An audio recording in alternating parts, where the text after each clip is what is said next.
Okay, even if I hope that more people is coming, let's start.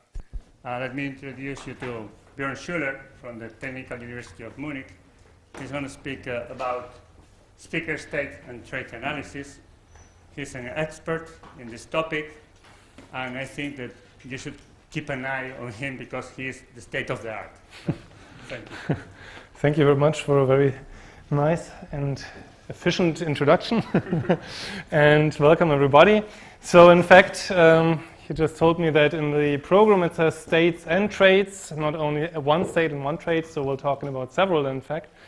And we'll talk about analysis of these. But just one practical question. Has anybody seen this in any tutorial or similar before? Say at iCasper Interspeech? No? Okay. Yes, you, sort of. Okay. So I hope I'm not boring anybody. So we will talk about states and traits and introduce them. And then let's talk a little bit about data, which is quite one of the bottlenecks in this field, so to say. Then acoustic modeling and linguistic modeling. So we will be looking at how something was said and what was being said in order to assess these states and traits. Then also at non-linguistics, so for example, laughter or size and other indications of non-linguistic affect hints. Then multi-X stands for multimodal fusion and multitask analysis. As you might imagine, some of these states and traits are highly correlated and interlinked, so it could be a good idea to look at them in one pass, in a common pass, and not look at them in isolation. Yeah, and then let's look a little bit at applications before we come to the 10 trends. So I wanted to discuss a little bit rather than have a holistic wrap-up about what is hot in the area, so to say, at this moment. And then there would be this practical part, the hands-on part. And I hope you all have the software on the stick. It's not much, in fact. It's a very small binary, 3 WAV files, and we can toy around a little bit with the feature extraction toolkit. I don't know if any of you has something to present or suggest for discussion in this session. Doesn't look like. No, because in theory we said we could also be discussing your current problems, concerns, issues, so nothing to be presented from your side. But you can still, of course, at any time, and you're highly welcome to interrupt me at any time, ask questions, and feel free to clarify things immediately. Also, feel free to raise your hand whenever something's wrong. I'm too fast, too slow, I'm boring you, I'm not audible, or whatever else. Okay, so speaker states and traits. Here you've got the plural now. What are speaker states and traits? So let's first listen to some audio, and it's also a bit of a test if this works. We only got the microphone transmission, but I hope it will be audible. She had your dark suit in greasy wash water all year. So let's listen to it again. She had your dark suit in greasy wash water all year. The laptop's regrettably not very loud. It doesn't really matter. Actually, it was just any speech. And the question simply is, don't look into the slides, by the way, because then you would simply read out what is on the slide. But just say, what did you hear?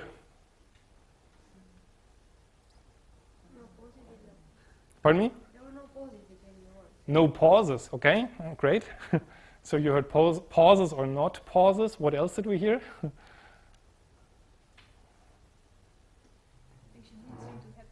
Okay, she, so you heard the gender, and she wasn't happy, so you maybe heard emotion, or you did hear emotion? Or at least, I wasn't sure about the emotion, but at least it didn't seem like positive. Yeah.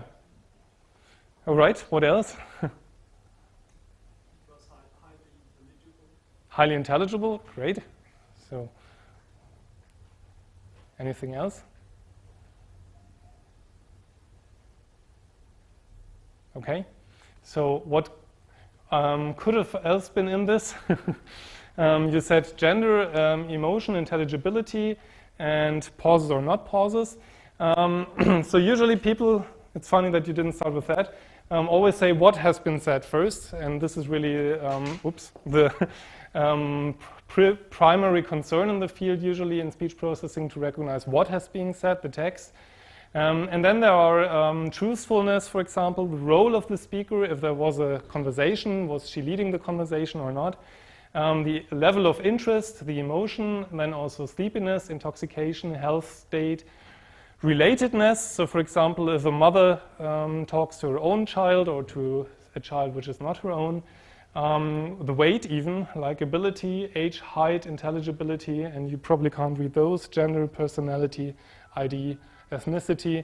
And these are just some examples. So in fact, this was a Afro-American woman in the mid-30s, and you could have specified some of these things already from this voice clip. So how to group these, and are there many more? We have two main axes here. One is the time, and this is what we usually group it with in the first place. What does time mean here? The truthfulness, maybe the emotion, are rather short time. Then we have sleepiness or intoxication. If you're drunk, you're not drunk for one sentence, but you're drunk for a couple of hours probably. And then we have very permanent, like personality, gender, of course, and so on. Bless you. Then we have the perceivedness here as an axis. It's not a well-named axis maybe, but I didn't know how to name it. Maybe subjectivity is better. It means how sure are we about these states and traits. And this is one of the major issues in this field, because often we just are not very sure.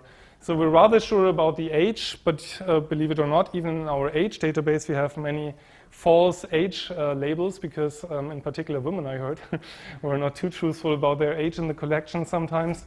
But then it goes to very unsure. So emotion, for example, we would usually need many raters or labelers. So with going to more and more subjective, we need more and more raters to establish a solid gold standard. Now, gold standard and ground truth are two different things in our terminology. We say that the ground truth is really what you see from the satellite on Earth, and you've got the picture from the ground, and you see, okay, there's this street exactly in this position. Whereas the gold standard we would refer to say what we establish as a sort of pseudo ground truth, because we don't know the ground truth. So in other words, we don't know what emotion really was perceived or felt by this person, but we know the gold standard which we use with several labelers agreeing on this emotion, for example.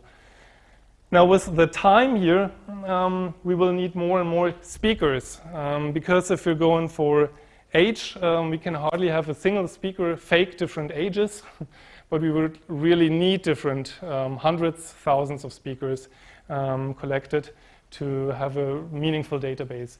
So these are the two main axes, saying how many speakers, how many raters do we need, but there could be, of course, many other axes or labels. I put some here. One would be acted versus spontaneous, and you could add other ones like feigned or suppressed. So, for example, for emotion, but even for intoxication, for example.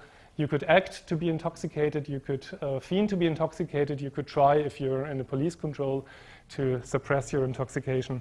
Then measured versus perceived, felt versus perceived, intentional versus instinctual, consistent versus discrepant, private versus social, universal versus culture-specific, unimodal versus multimodal.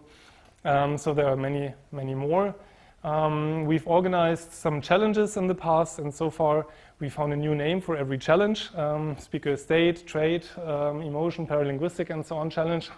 So you can see we mostly went by these time, state, and trait. So the states are short time related, the traits are long time related. Now we're starting to go by the subjectivity, because this year we're having speaker traits which are perceived and not which are age or gender. And there would be many further to go for. All right, but we want to deal with this in the, yeah? Yeah, and in the slide when you were talking about the time versus perceivedness, I kind of weight and height didn't really get, did you use that from the rate of speed? Yeah, Very high. yeah. Actually, we say we want to approach, we don't want to, but we're approaching the transparent speaker, including all these sorts of information. And in fact, height can be determined somewhat very accurately. We will see some results later on where we made 7 centimeter mean linear error. There are some works reporting already 5 centimeters mean linear error. And you can think that it is related to the vocal tract length, which you're using in speech recognition for adaptation purposes. And it seems natural. I mean, somehow, if you don't see somebody, you still have an imagination, is this a rather, whatever, tall or small person? Mostly correlated, of course, in the first place to pitch, mean pitch, but there are many other indicators for that. And the same goes with weight, because in the end, weight, height, and body surface are sort of linearly dependent. So all of this is responsible for your volume or your resonance room or volume, so to say. Okay. So in the real life, we want to be very realistic. That's what we also feature in the challenges usually. So for the capture, we say we have a single microphone source, it's mono, then it's non-prototypical. And what does that mean? It means that even if it's very subjective, a system has to provide an output for everything that comes in. So we can't pre-select, we cannot say we only look at the ones where 5 out of 6 labelers agreed, because the system simply has to deal with everything. So we're always claiming that you have to be able to process everything. And non-prototypical also means that it shouldn't be too much overdone. So if you think of emotion, and this is always my favorite because I worked a lot on emotion. For examples, you can think that I can be very angry to fake emotion, but then if I'm really angry, maybe it's very subtle rather. And so this is what we mean by non-prototypical, non-pre-selected. Then processing is quite an issue here because first of all we need to think of some chunking. We can think of different ways to chunk the audio. We could go frame by frame, maybe as in phoneme recognition. We could go word by word. We could go turn by turn with an automatic segmentation or with a meaningful semantic syntactic segmentation. But in fact it's very, very different what is looked at. Usually you can say that a suprasegmental representation is better suited for many of these tasks, meaning that you have to have a lot of speech available before you do some prosody analysis. But in any case, it should be done automatic in a real system. So metadata, if we use any, should be retrieved from the web. We'll see examples for that later on. No optimization on tests should be obvious, independence of speakers. And then we have this real issue of the task formalization. I already mentioned ground truth versus gold standard, and it can be quite challenging to formalize the task. Already for age, you can think of, do I go for continuous? Do I have it as a regression problem? Or do I go for discrete and have classes like young, whatever, middle, old, or senior? And in emotion, it becomes even more challenging. You have to think, do I use discrete labels like anger, fear, and so on, or do I use a space like this, arousal, valence, and you can come up with several further axes like dominance and intensity and so on. Or do I use even complex emotions, attaching a major emotion and a minor emotion? And what you can always try and do is to have it self-learned. So for example, in emotion, we started to use clustering to find cluster points which are more meaningful to the system. In dependence or depending on the data we've seen for this task, because often this can be very skewed. Maybe we have only young people in the database, so it's not so reasonable to come up with an expert young, middle, senior range division, but have it rather clustered by itself. Yeah, so these are just 2 more plots for clustering in the emotion space, so arousal and valence, and depending on the database, it gives you very different cluster points. But how can you find out that these classes are, I mean, is there a measure to do that? Yeah, so You don't have to check the afterwards, or? if they are meaningful, yeah.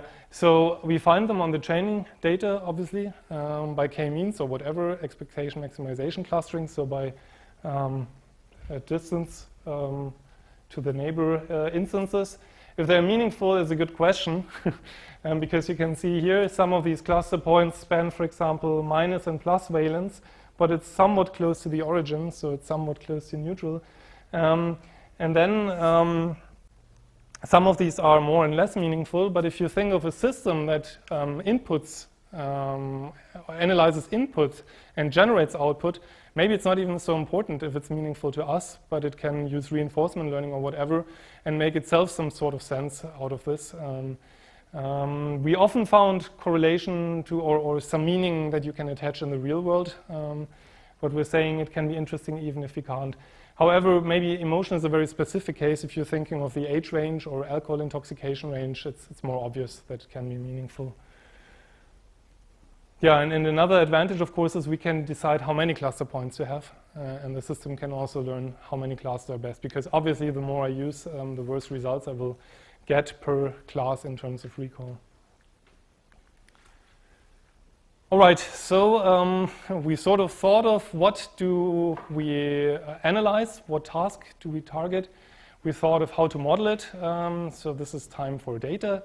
And what is, again, don't look into the slides, print out, what is your idea, what should a good database be like? So what would we require from a good database?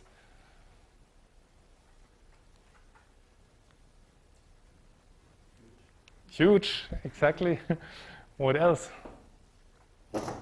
All sorts of data. I mean, since you're analyzing speaker traits and state, should probably include data from source data, small.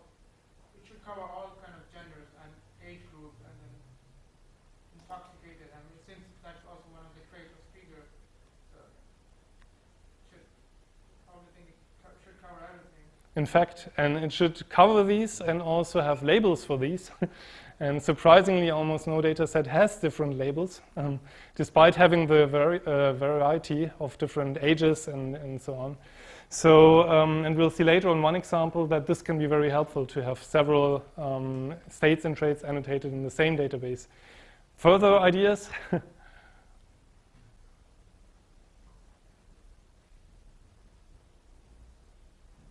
Yes. If it's task-oriented, it should be very close to the final usage of the system. Mm-hmm. I mean, if you're planning for some a system that is applied in real life with real users, if you have a database made by actors and it's very prototypical, it's not likely to perform very well in real life. Right, exactly. So it should be close to the use case later on. Okay, so let's look at what I collected. Of course, quantity is first. It should be huge. There's no data like more data. Then high diversity with respect to diverse factors. Reasonable balanced distribution. And in fact, this can be quite a challenge. In particular, if you think again of emotion, my favorite example, we often collect 90% neutral and only 10% non-neutral. So this can be quite an issue. And of course, same maybe for tired, if you collect data in the car of tired drivers, hopefully you will get only 5% of tired drivers or less. Then the knowledge of the natural distribution, despite being reasonably balanced, but then adequate data, realistic data, ideal capture conditions, intended corruption. So maybe you're already providing different noise corruptions or reverberation settings. Reasonable categorization, this is where it starts to become more interesting because we've seen that there are many different categorization schemes available, for example, for emotion, also for personality, and maybe you can even provide different mappings in these different models. Then we have labeling, unique and additional labeling, provision of gold standards reliability, so not only the labels, but of course the individual labeler tracks, the reliability, and maybe even some additional perception tests. So how did others judge on the data after it's been labeled by these specific labelers? Then documentation of site conditions, additional perception tests, I said, freeing of the data, and defined partitioning. And I want to highlight defined partitioning because this is hardly done in many of the databases in this field, meaning that you should define a training, development, and test partition or whatever partitioning scheme to be used, be it cross-validation, be it whatever. But in this field, we've seen databases where everybody in a new paper uses another partitioning, and of course, this is not very useful. All right.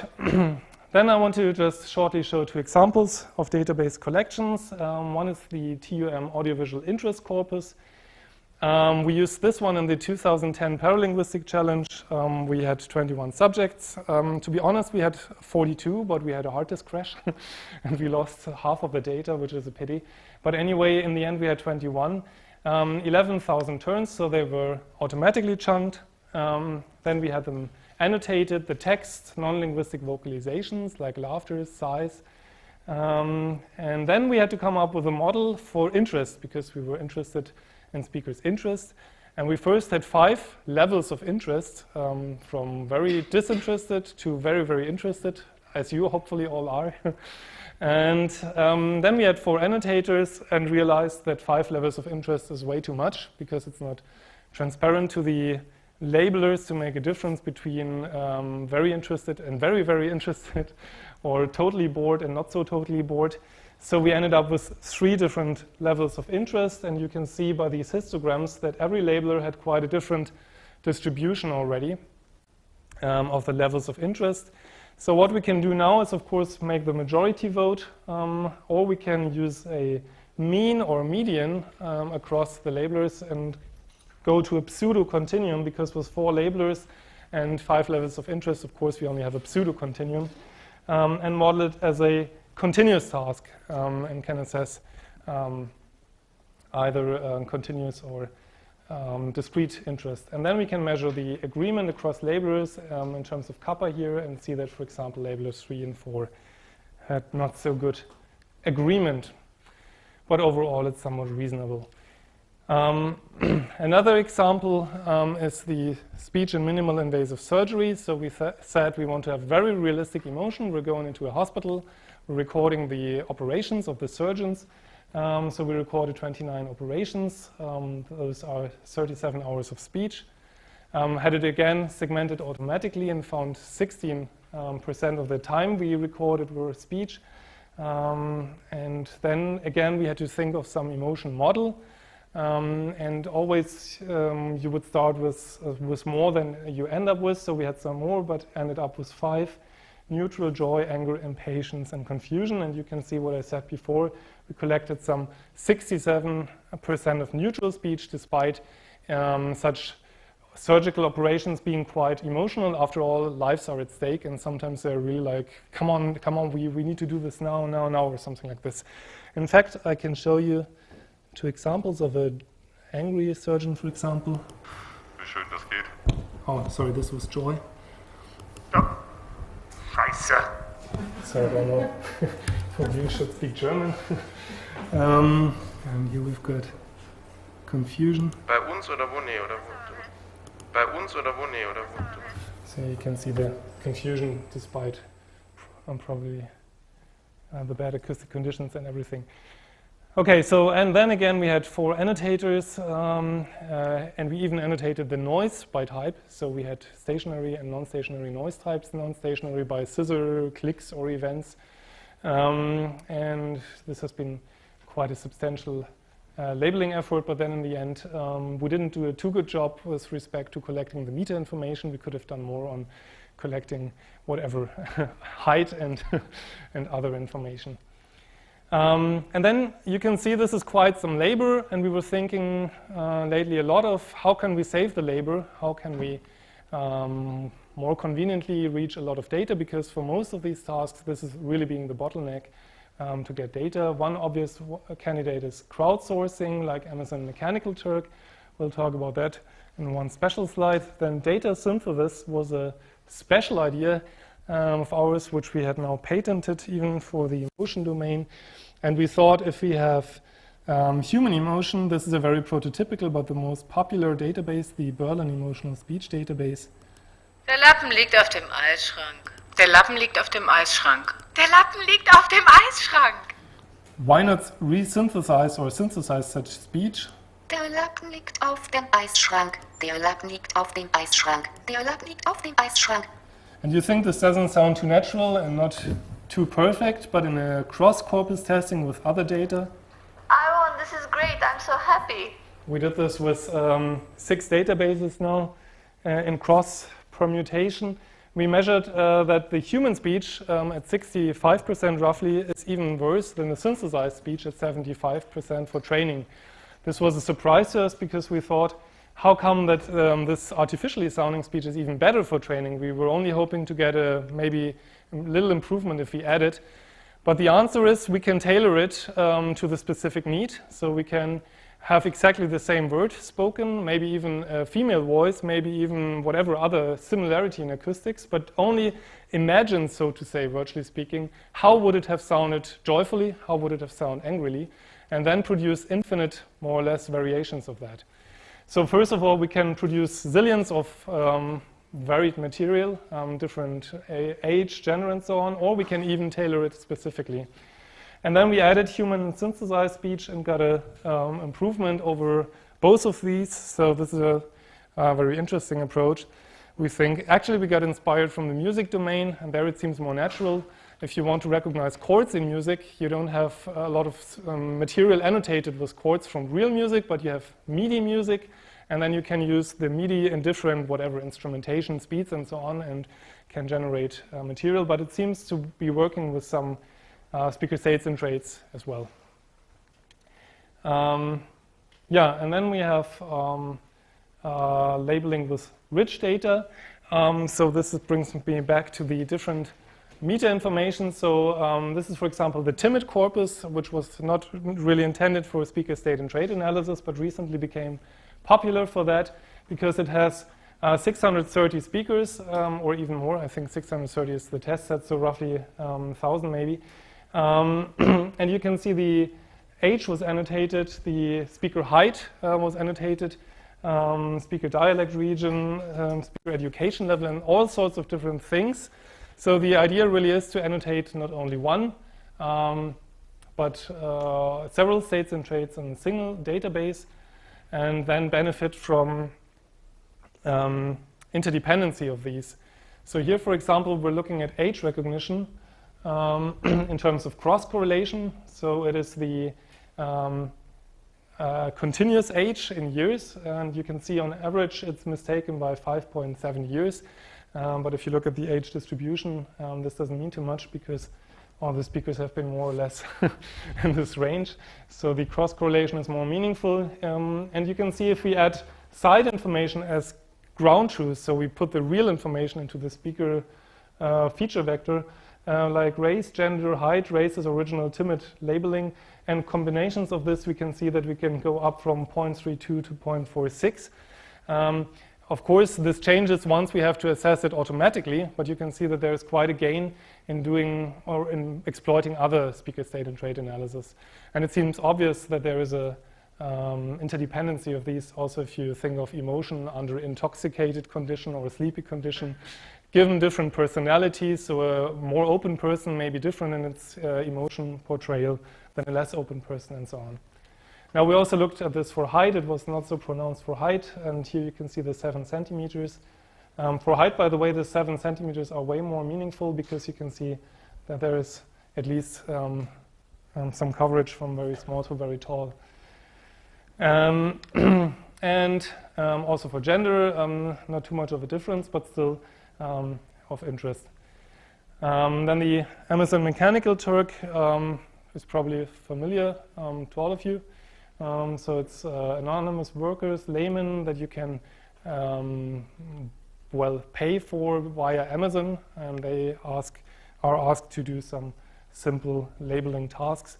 At the moment, being for Amazon and Mechanical Turk, it's mostly limited to the United States and English data, but still you can think of using the internet. Well, and then let's look at the evaluation measures. As said, I don't know what exactly has been shown the other days here. So whenever I'm totally repeating things, raise your hands and say that I'm boring you. The usual measure mostly used is Cohen's kappa. So Cohen's kappa measures the inter-rater reliability between two raters by having the agreement minus chance level divided by 1 minus chance level. So kappa is between 0 and 1.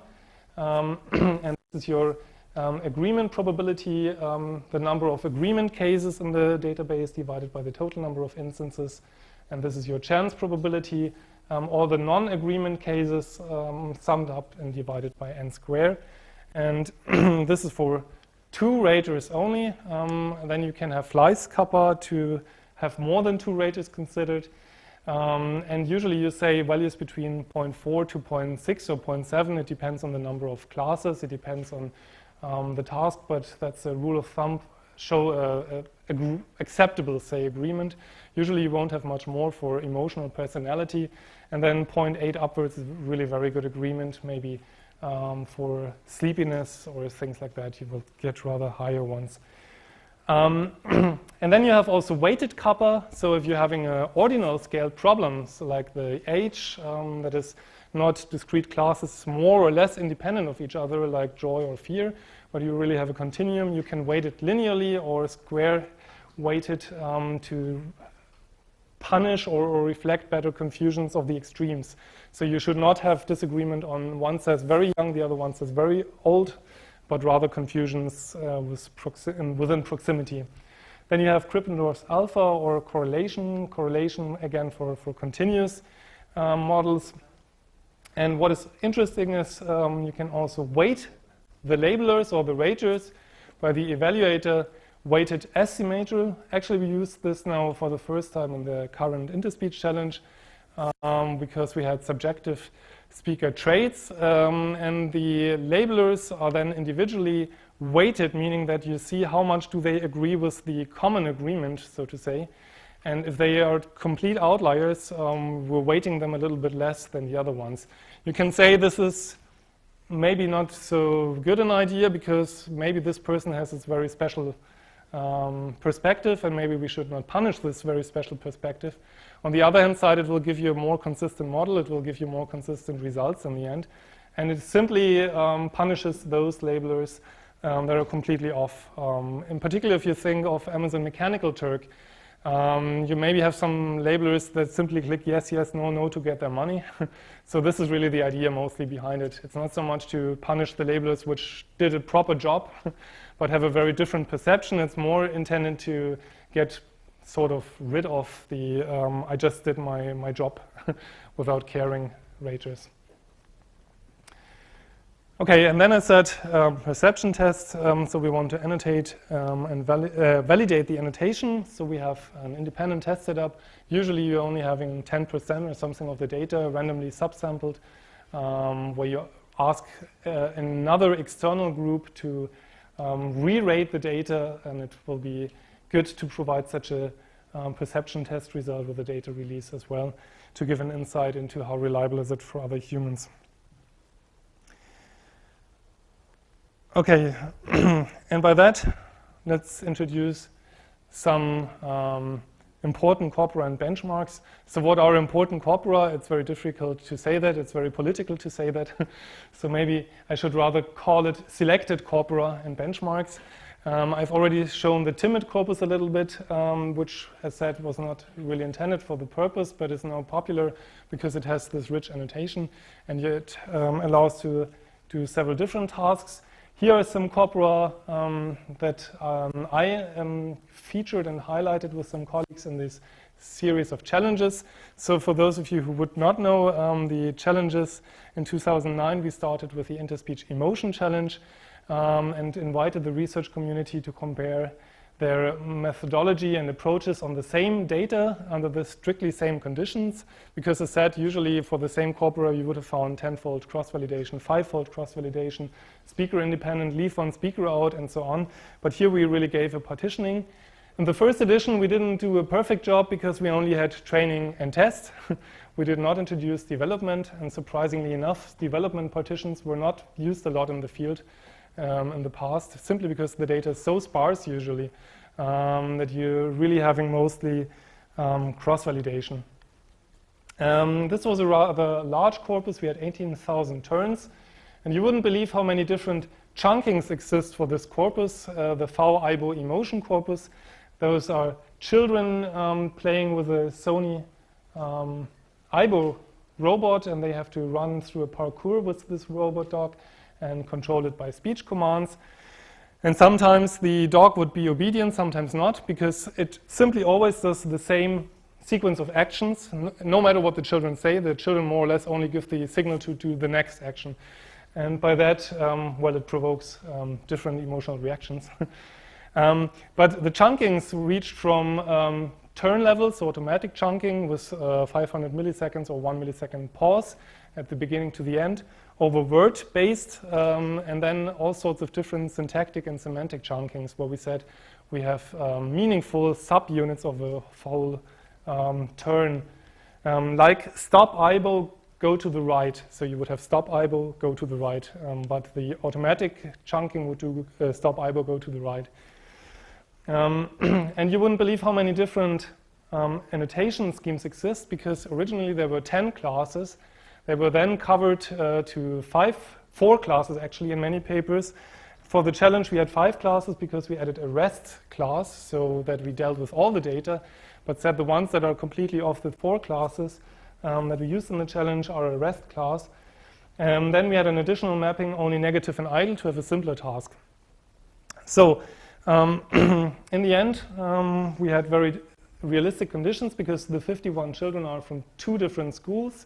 So they didn't know each other. The acoustic conditions have been different. They had different socially elaborated behavioral patterns and maybe different ways to express their emotion, maybe a slightly different dialect, whatever. And we had 5 classes: anger, emphatic, neutral, positive, and rest. And up to then, in the literature, you would have often read papers saying for 7 emotion classes, we get 80 or 90% of emotion recognition. And this was the reality shock, because the baseline we had provided was only 38% for 5 classes. And the best result on this task up to date is 44%. So the 44% were reached by voting over the best candidates. So after each challenge, we collected the predictions from all candidates or participants and did a voting on the N best teams, and it depended on the challenge. Sometimes 3 best, sometimes 5 best did lead to the best result. But it's one of the outcomes of these challenges. If you want to do the best result, probably the best is to have different engines and vote at the end. Not very elegant solution, not what you would want to have as a practical system, because it costs a lot of effort, but it worked quite nicely. But there are some works at least that got close to this upper benchmark by now. And this is the 2-class problem, negative and idle. Maybe this is sufficient in many applications. One is the call centers, where you only want to have negative customers tracked. And there we got a baseline of 67.7 and a voting in the end of 71.2. And here's an example of how subtle this can be. Stopp! Stopp! Albo, geh nach rechts. So the first one here. Stopp! Stopp! Albo, geh nach rechts. It's the negative, the second, the neutral, and you see it's not like this, I'm really angry now, but it's way more subtle in the real life. Okay, one last word on the baselines maybe. What are the baselines? Every year we provided a feature set extracted by our open source feature extractor, which we will look at the end of this discussion today, and have a very transparent baseline, because the feature extraction toolkit is open source and available. Then by intention we use an open source and available classifier. At this time we had HDK, not open source but available, versus Weka, the data mining toolkit, which gives you many different classifiers, and we use support vector machines so everybody could redo the baselines. And funny enough, many did this. So when participants started to download the data, we often had feedback that they redid the baselines and first had problems maybe because they didn't have the right parameter configuration, and then had the baselines, which is quite nice. And you will see that in 2009 we had only 400, it's a lot already, but only 400 features for the baseline. Now in 2010 we had the Paralinguistic Challenge, 47 hours of speech in the agender corpus and 950 speakers roughly. And you see a clear difference. For the emotion we had 51 children, and here we have roughly 1,000 speakers. This is because it's a trait, and as said, we can't fake different ages or genders, so we really need the speakers in there.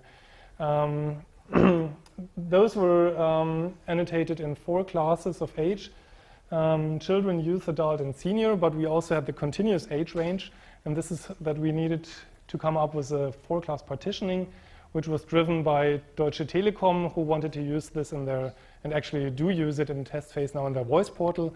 The dialogue changes if the system thinks that you're a child, to less formal, for example, as compared to if you're a senior. And for gender, we had 3 genders, interesting. We had female and male, but also the child or children gender. And the problem here is, for the children, it's almost infeasible to discriminate their gender at a certain age range. But again, we said we have to deal with all data that is coming in. So if children are calling, we can't say we don't know the gender, but we rather class a children class. And you can see that here we had 1,600 features already. But for the age and gender class task, it was so much data that we had a smaller feature set for practical reasons, only 400, distributed to the participants, but a configuration script to extract the 1,600 by themselves. And you can see the baselines were, again, exceeded by the voting in the end. The best result to date is 53.6% for the 4 classes of age.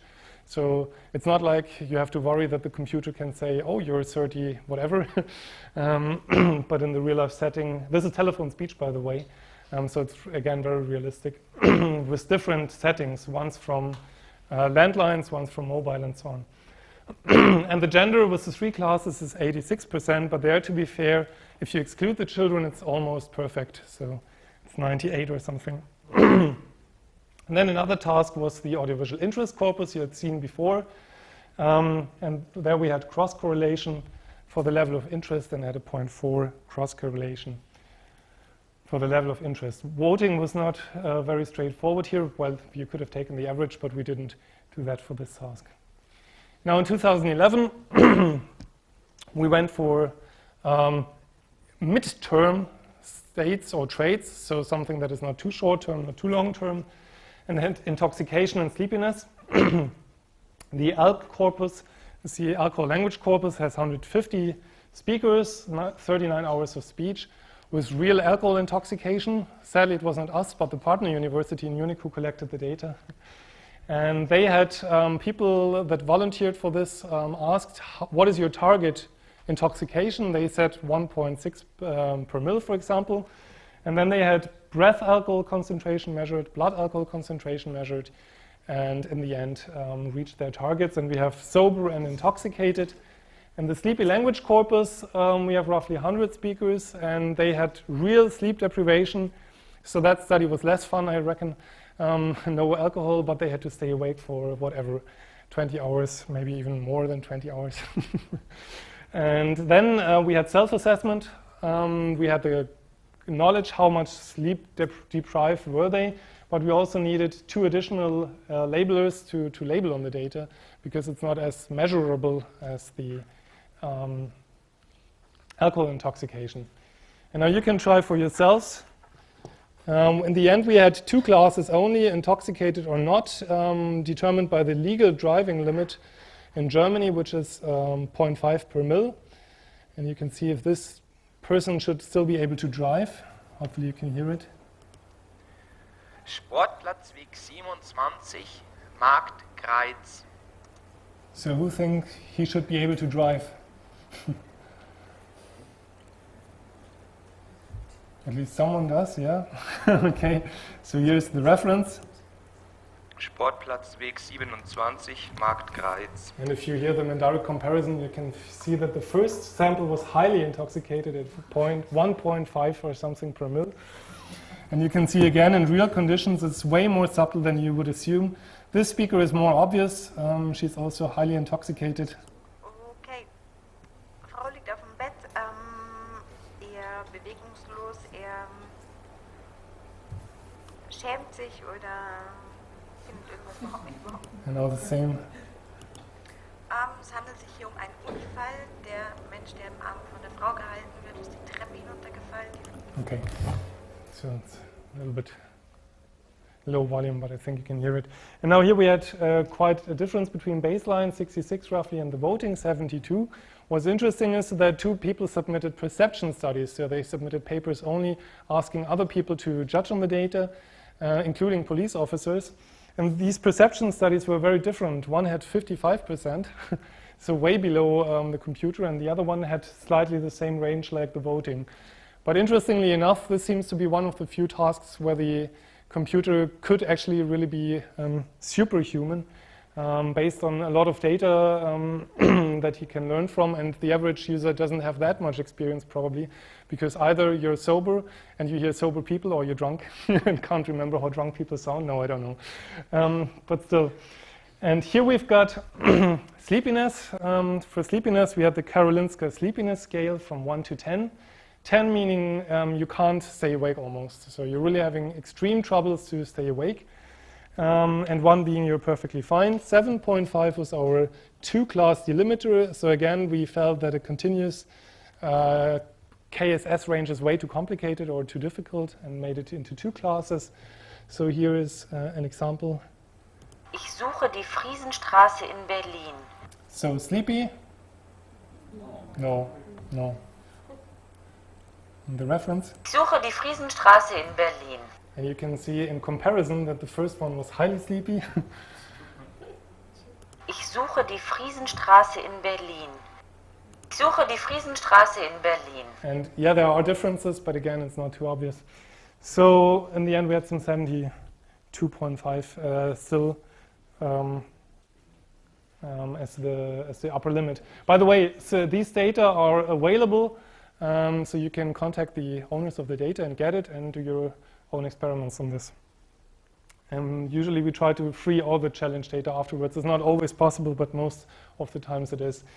Now this is interesting, and we have a more broader perspective in an interspeech paper in Portland, where we try to have majority voting not only over a single turn, but we say, as these are not short term but medium term, we can have it averaged over n consecutive turns. So why look at a single turn if we are having an application, say in the car, and somebody talks to the car repeatedly? We have more than 1 turn to assess the intoxication or sleepiness. And this is the intoxication, and you can see that we fuse or majority vote, simple majority vote over 3 up to 29 utterances, and it goes up from 70 on average up to some 76%, so we're gaining some 6%. And the paper at Interspeech redoes this for age and gender and other permanent, more permanent speaker traits and states, and it's always the same picture in the end, so it's really reasonable to do that. We also looked at different phonetic content, so to say, or speaking styles. This is command and control. This is spontaneous speech, and these are tongue twisters, and the middle bar is always the mean. And you can see that in command and control, people are somewhat sufficiently controlled to say a single command like left, right, or whatever, so that you have difficulties to assess the intoxication. It's better if they're talking spontaneously, or more obvious. And it's particularly obvious if you're looking at tongue twisters. So like Fischers Frisse, Frische, I can't even do it myself, despite by intention choosing a German one. So, and there, of course, once you're drunk, it's getting even worse, and you can assess it very well.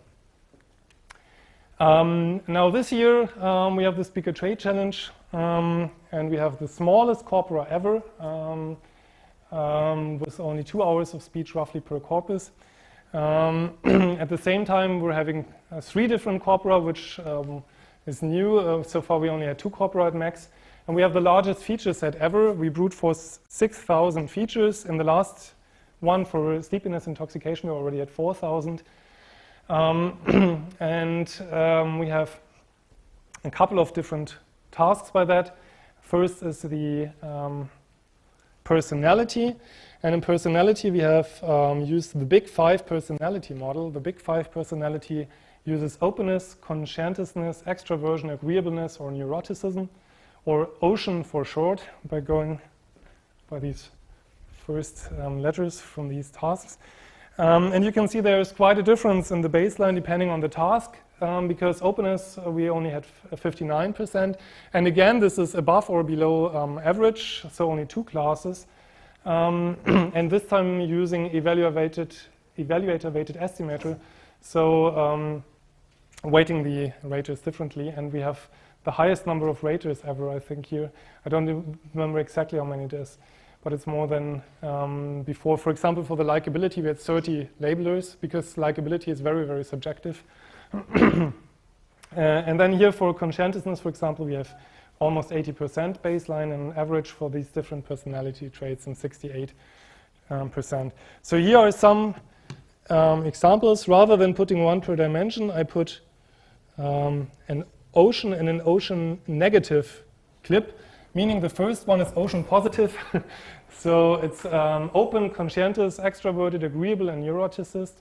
And the second one is non-open, non-conscientious, and so on. So. Depuis les années phares des troupes Reagan, Schneider, West, les pays européens ont manifesté un intérêt croissant pour développer leur sport d'élite.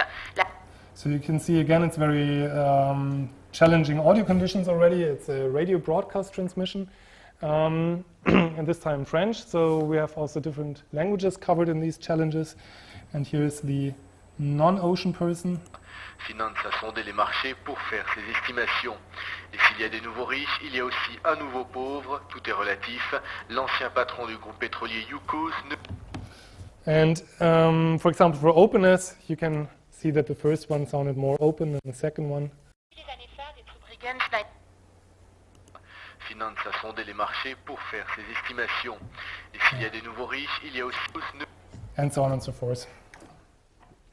Now the second sub-challenge is the likability. So how likable or not likable is a person. This is based on the age and gender corpus, and some 800 speakers were rated in terms of likability by 30 people. And this was the most challenging task here, because we only got 59% as a baseline. So it's above chance level, which would be 50% for 2 classes, but it's really a challenge to assess speaker likability. You can see for yourself if you like this voice more than the second one. Ich hätte gerne die Vermittlung, bitte. Mach weiter mit der Liste.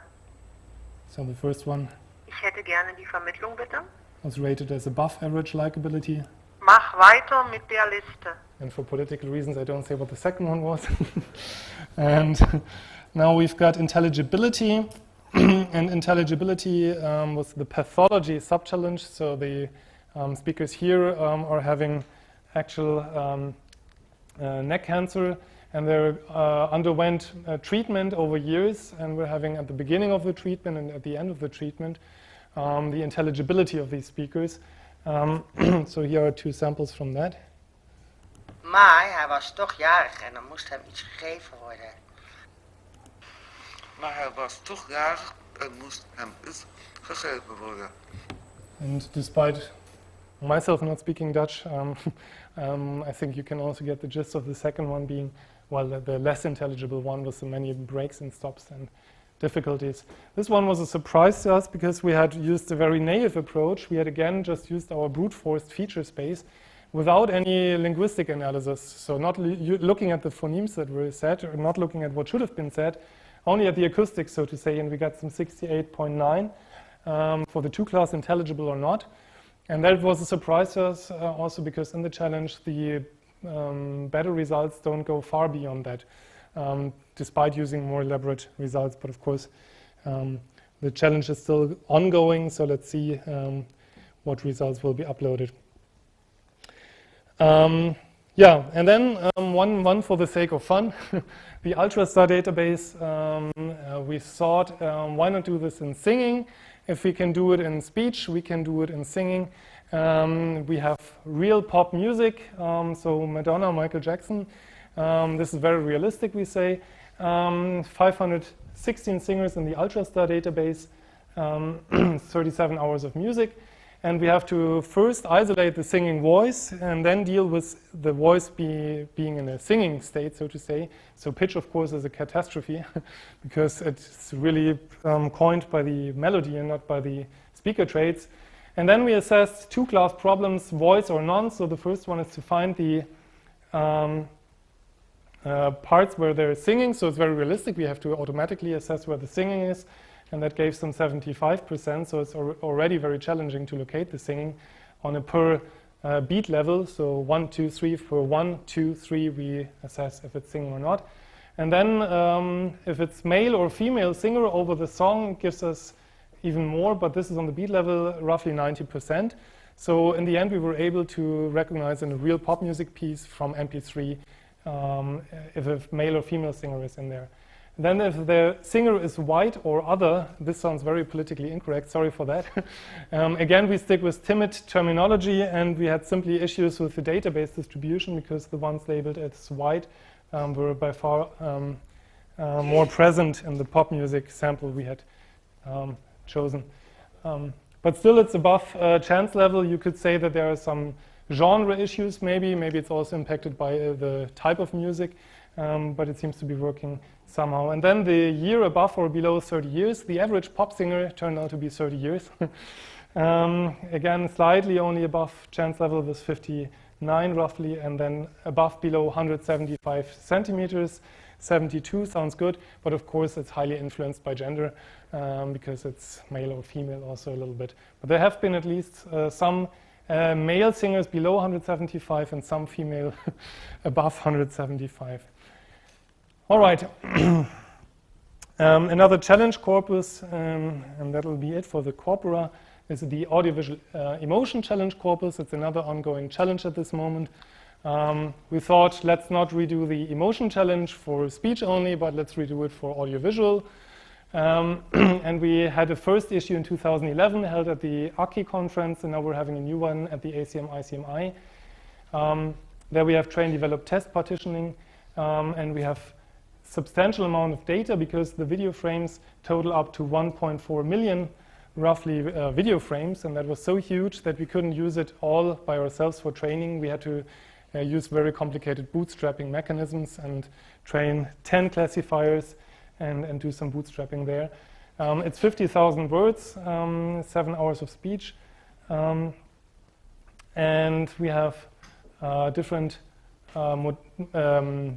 dimensions here: activation, expectation, power, and valence.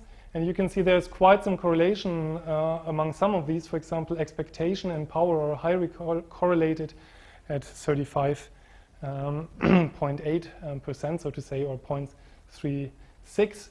And all these correlations were significant, highly significant, in fact. And again, we did some baselines for video by LBPs, for audio with 1.9K OpenSmile audio features. And the baselines were very frustrating because, in fact, for the audio and video sub-challenge, they were below chance level. So in the end, the challenge participants with more elaborate approaches surpassed chance level, thankfully. But it's not way above chance level. So it's a really, really challenging task. And it's completely continuous in time. And now it's also completely continuous in dimension, because in the 2012 issue, we did not go for 2-class above, below average, but we really went for predicting -1 to +1, the full range. On the audiovisual sub-challenge, the baseline was above chance level, and fusion of modality helped to improve things. All right, from that, again, to what else can we do to save labor? If we have several benchmark corpora already available, why not pool the data, so to say, and use not one emotion database, but say 5, and put the big data together. The first issue that arises is each one comes with its own classification scheme. So one has maybe anger, joy, happiness. The other one has maybe valence and continuous range. So first you will need to find a mapping between these schemes. We usually simply use arousal and valence plus minus to map, for example, joy to plus valence and plus arousal, and whatever anger to minus valence and plus arousal, and so on and so forth. And then you can see 3 lines here per database here. The first one is using 3 databases pooled, and it gives very different results depending on which databases you're pooling together. So the first question would be, can we a priori say which databases would make the best pool, so to say? So which databases fit best together? The second line gives you plus unlabeled 2, meaning that 2 of the databases are used without their original labels, but a classifier is trained on the first 3, labels the second 2, and then they're pooled together to test on the remaining 6 one. And that means we're doing semi-supervised learning. And the plus here is the average, and you can see over the different constellations which of the 5 to take for training and testing. And you can see that the plus often from the adding unlabeled 2 is right of the plus from using arbitrary 3. So semi-supervised labeling gives you an improvement. We'll see for the details afterwards. And the last one is putting all 5 together, which is usually the best. So if you pool all data with all the original labels, it gets better and better. So in short, pooling data seems to be a good idea. Why use only one database and not several if we have the data? And semi-supervised learning seems to be a good idea. So this is the same for valence now, and it's highly different depending on the test database. Sometimes the semi-supervised labeling decreases things. Sometimes there's a huge improvement. So it's very much dependent on the test database, which also shows that it's a good idea to not only use one test database, but rather use several. In fact, in emotion recognition, we're now mostly using 9 test databases. And this is the semi-supervised learning on average. So the label 3 for arousal gives some 62.6 on average, with the adding the semi-supervised learned data, 63.2. Doesn't sound too much of a delta, but it's highly significant. And labeled 5 is slightly above. In other words, if we don't have the labels, we can still do better by still using the data. And this is very interesting because often we have a lot of data available. Think of the call center. We got a hard disk drive with 200 gigabyte of call center speech. Of course, nobody can label this, but the computer could. And at this interspeech, we will present active learning in addition. And that's interesting because it means that the computer shares the labeling effort with the human. It says, okay, I can label this part of the data, you help me on this part of the data, and we don't need this part of the data. So how is that done? This part of the data that we don't need is maybe finding the ones that are too similar to what we've already seen. For example, trying to locate, say, neutral speech first and not emotional. So we have a computer-driven neutral versus not neutral discrimination only. We say, okay, we're interested in the not neutral cases because if you remember, there may be only 10 or 30%, but we really need more of that data to be labeled. And then we say, which data can I label by myself? And which data can I not label by myself? And for that, we can use classifier confidences, for example, only use the high confidence cases. Or we can have some consistency rating. For example, if you remember, we have 6 databases here. Why not train individual classifiers on individual data sets and see how consistent are these individually learned classifiers on the new testing one in terms of arousal and valence, for example. So, and then the computer asks for your help whenever it doesn't feel confident enough, but feels that the data would be of interest. And we've shown that this combination can be highly efficient, way more efficient than the semi-supervised learning because it's, well, having some very reliable newly added data and the human doesn't have to label too much. All right. And for the semi-supervised learning, we're not only using the confidences, what we do in this iteratively, meaning that it adds self-labeled data and then redoes it, even on the same data again to get a little bit better and better in labeling the unknown data. So we're having the tasks thought of that we need to handle. We're having a model established how to describe these tasks, be it above, below average, being fully continuous range, or whatever. And we've considered quite a lot of databases and how to gain data in a very efficient way. Time for the acoustic modeling. Any questions so far? Yes. I might have a very basic question. Go ahead. Maybe because I missed the first session. Thank you. Could you give more details about arousal and valence? Oh, sure. Arousal is how active you are. So this is low arousal. Whereas this is very high aroused, okay? And valence is how positive you are. So this is very non-positive, and this is so positive. Okay. And there are a couple of further such dimensions like dominance, which are needed, because in arousal valence, anger and fear would be the same, for example. It's both highly aroused if you're very much afraid. You're highly aroused and you're negative. And the same holds for anger, of course. And now with dominance, you will see that fear has very low dominance because you're not dominant, you're the afraid person. Whereas with anger, you're very dominant because you're aggressive and you're dominating, okay? And yeah, then we have novelty, for example, as a further dimension to add surprise. So how surprised are you? And then you can have a combination of positive and negative surprise by having the valence dimension and the novelty dimension, or intensity, and you can think of different such spaces. But the most popular ones are the arousal and valence, and the next most popular probably is the dominance, which is often called power as well. Yes? I have a question about active learning. You said that you were deciding what data you could, you could read of some part of the data because it was similar to something that was already annotated, or what kind of measure are you using to decide on that?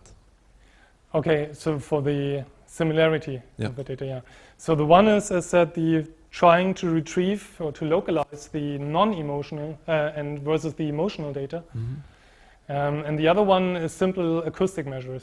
So, for example, you can analyze the model change to be expected by adding this data point. You can simply see for acoustic similarity how self-similar is it to what you've seen already, for example. And you can do this very efficiently by using whatever, just a Euclidean distance or something like this, and see how similar is it to what we've already seen. Okay. Thanks. I mean, in theory, this doesn't need to be very fast, because you can have the computer look at the data with some time.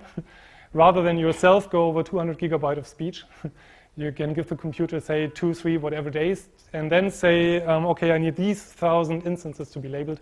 So our idea here is not to be very real-time efficient, but rather to be very efficient in the sense it really asks you only for the ones that are the most interesting candidates.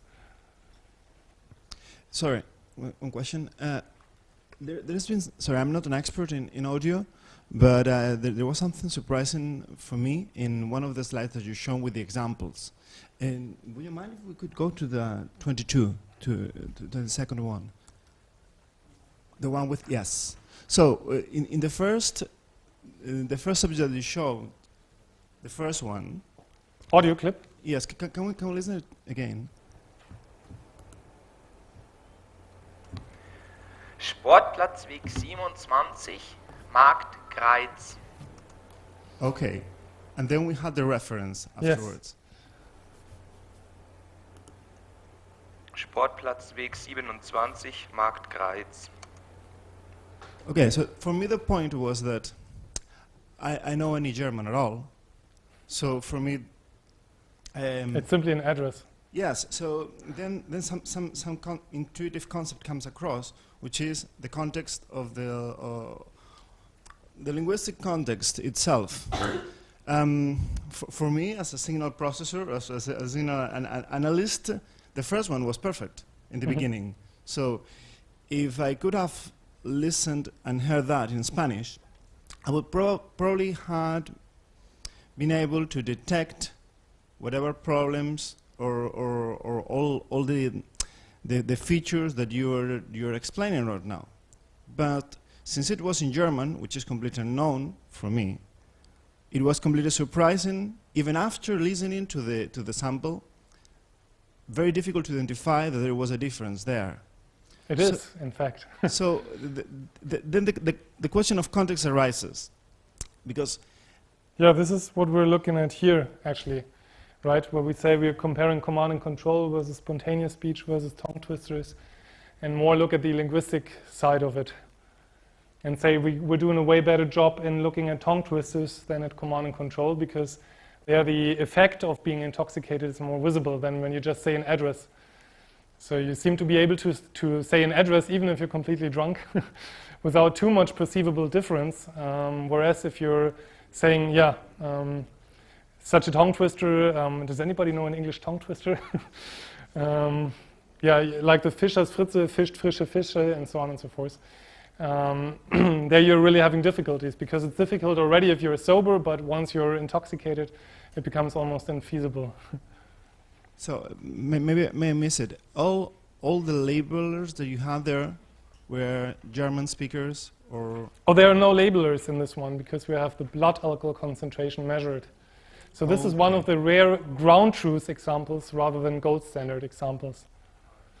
And in fact, we did try to fuse the breath alcohol concentration, which is way less reliable than the blood alcohol concentration, with the speech. So if ever you're controlled by the police and you're having a breath alcohol test, it's not very reliable, we figured.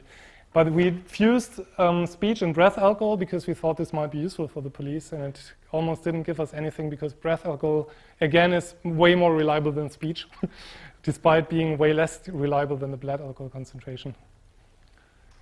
Yeah, but it really is an illustration of it's very difficult to assess this from the speech. So I totally agree with you, and I think probably it wouldn't make much difference if it was a Spanish address, because it simply is so perfect, so to say. All right, so let's start with the acoustic side of things.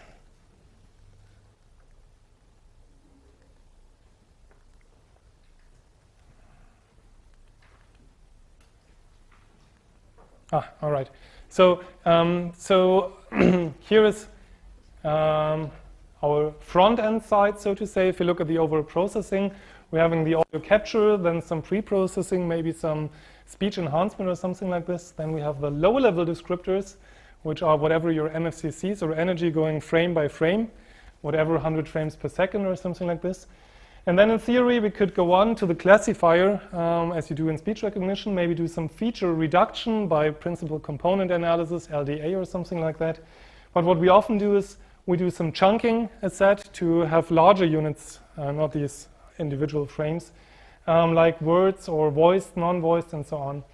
And then we can derive hierarchical functionals. So a functional projects a time series of unknown lengths to a single scalar value, like mean or maximum and so on.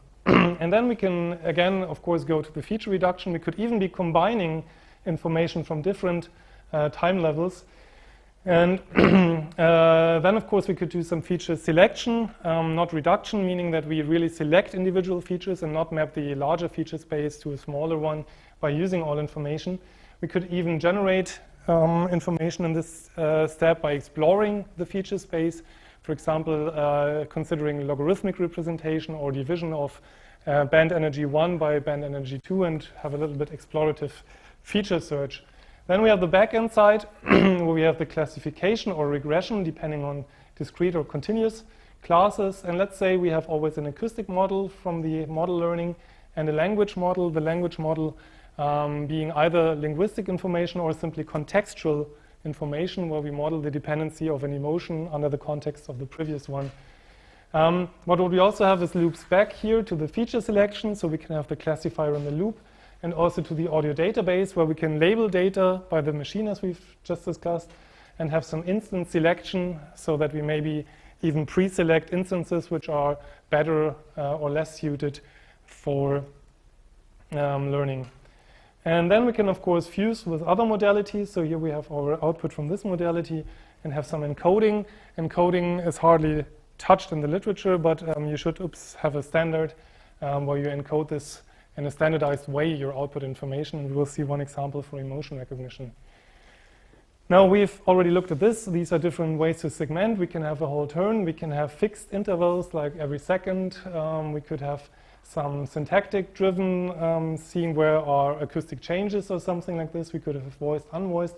We can even combine these and have relative, beginning, middle, end, or something like this, and combine different time levels, so global and relative and absolute and so on. And this is far from being settled.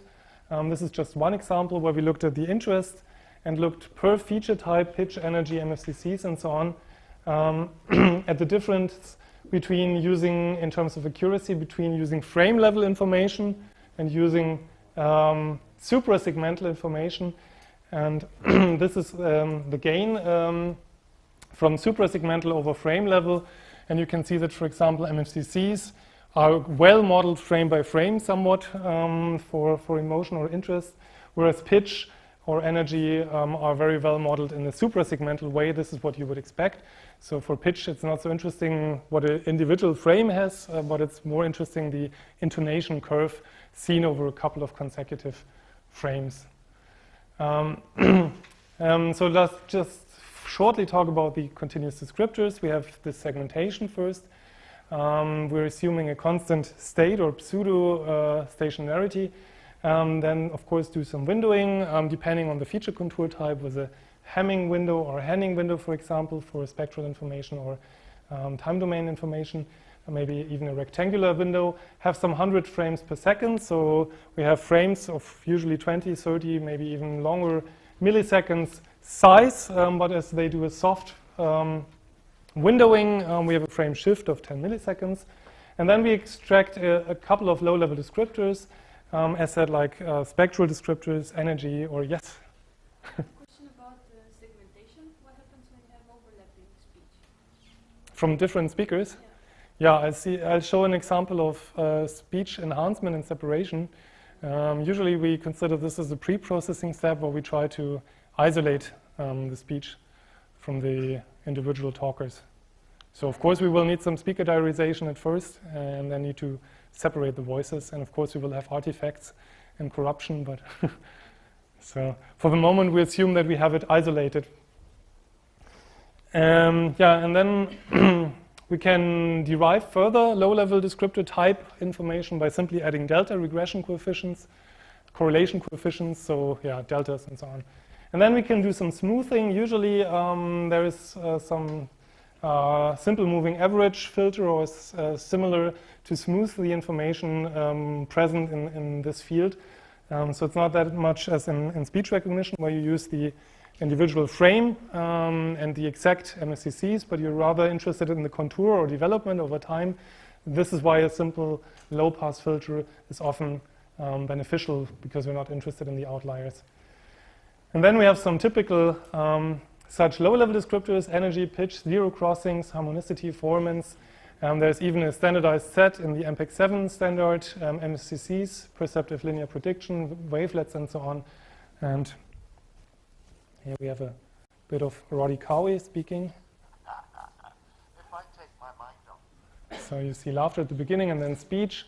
And these are pitch and energy and pitch and so on, different feature contours or MFCCs or low-level descriptors. And in fact, there is not one way to extract, for example, pitch, which is why they're not the least bit of standardized. So if you're comparing pitch and say we also considered pitch, it can be very, very different.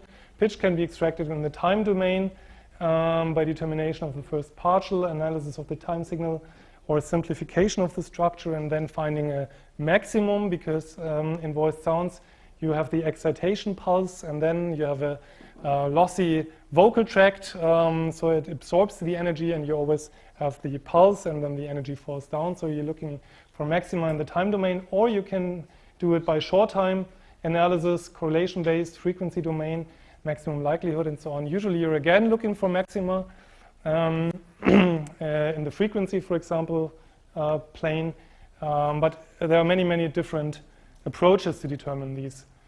And there are several others that might depend on one. So, for example, jitter, which are pitch perturbations. So how steady is your fundamental frequency, or shimmer, how steady is your energy amplitude, harmonics to noise ratio, and so on.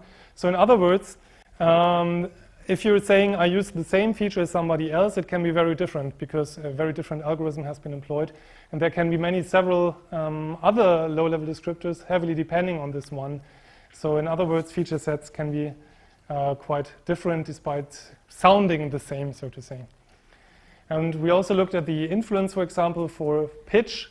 If you're using perfectly extracted pitch or manually corrected pitch versus automatically corrected pitch, and we found some roughly 6% erroneous pitch instances in the VIBO corpus that was used in the emotion challenge.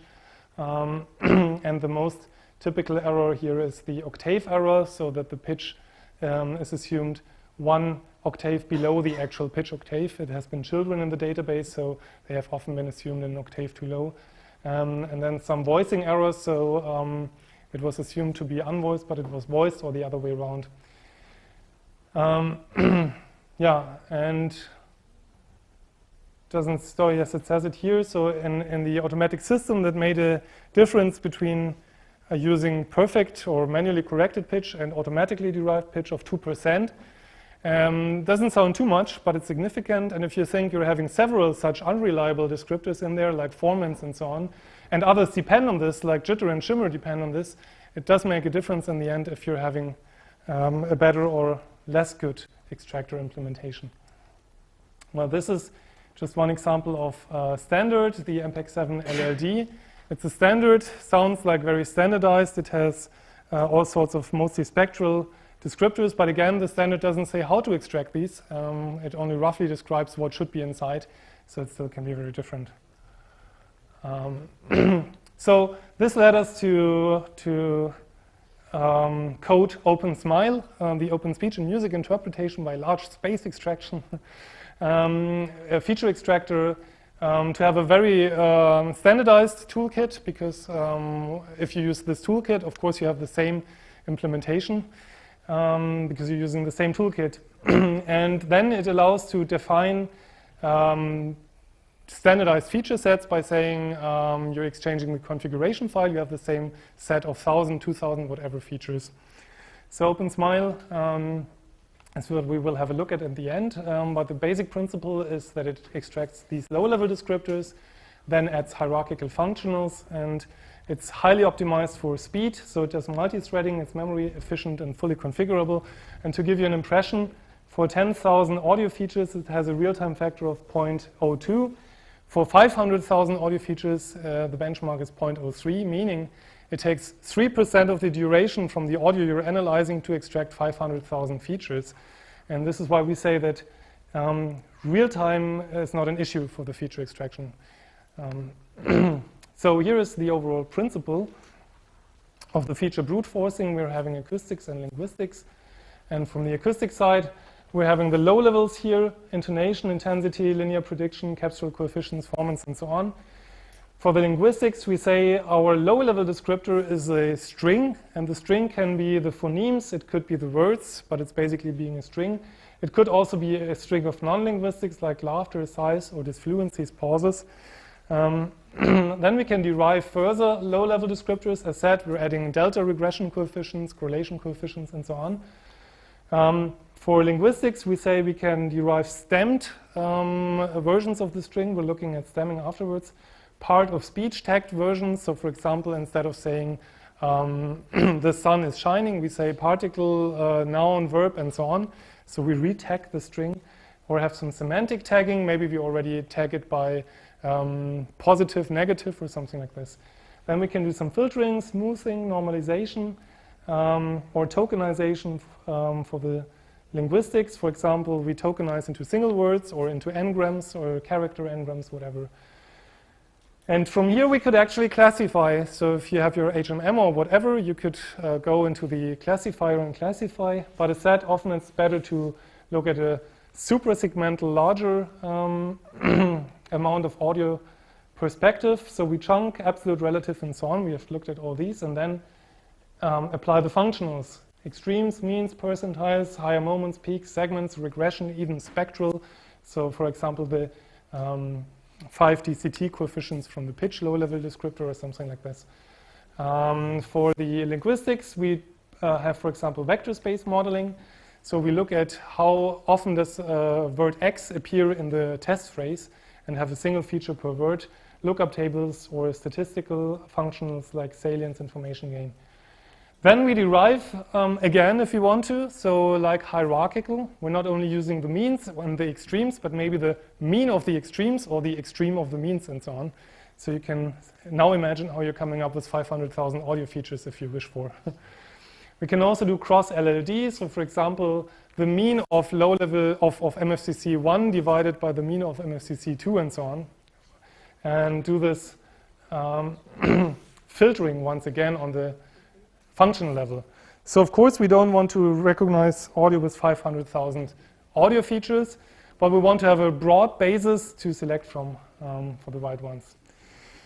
Okay, let's call it not a day, but let's call it the first part of this discussion, because it's past and coffee break time. And far as I know, we restart at 11. So enjoy the coffee break.